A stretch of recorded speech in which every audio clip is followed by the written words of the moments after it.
যখন আমি ঘুরে বেড়াচ্ছিলাম, সে একদম বাইজের থেকে পতেঙ্গা পর্যন্ত, পতেঙ্গার দিকে এসে আমি যখন আকস্মিকভাবে এটা ভিজিট করলাম, সেদিন আমি দেখলাম যে পর্যটকরা তাদের যে একটা পর্যটন কেন্দ্র, একটা পতেঙ্গার মতো একটা জায়গায় এসে তারা সৌন্দর্য অবলোকন করার জন্য আসতো, সেটাতে কমপ্লিটলি তারা সেটাতে বঞ্চিত হতো।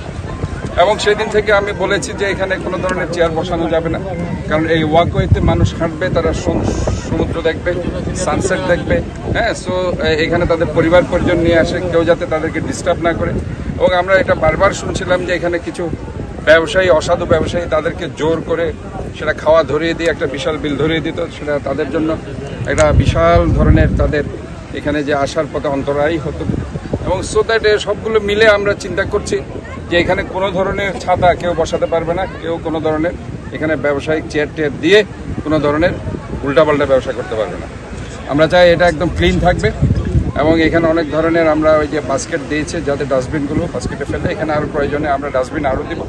এবং এইখানে এই যে যারা ময়লা আবর্জনাগুলো সেটা ডাস্টবিনে ফেলবে। এই জন্য আমরা একটা এখানে ব্যবসায়ীরা আছে, তাদের দিয়ে একটা আমরা কমিটি, যারা যেহেতু পিছনে কিছু দোকান তারা করছে, এবং এখানে কিছু আমাদের রাজনীতিবিদ সমাজসেবী সবাইকে নিয়ে আমরা একটা কমিটি করে দিব।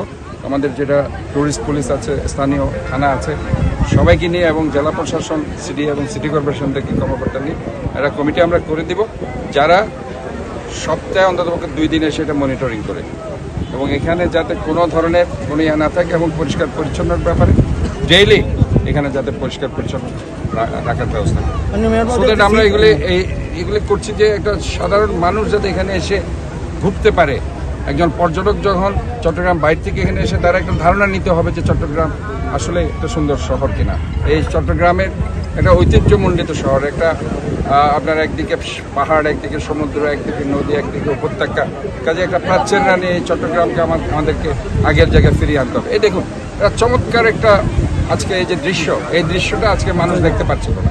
এখানে এত চেয়ার বসিয়ে রেখেছিল, এত ছাতা বসিয়ে রেখেছিল, এই ছাতার জন্য মানুষ সেখানে বসতে পারতো না, সেখানে হাঁটতে পারতো না।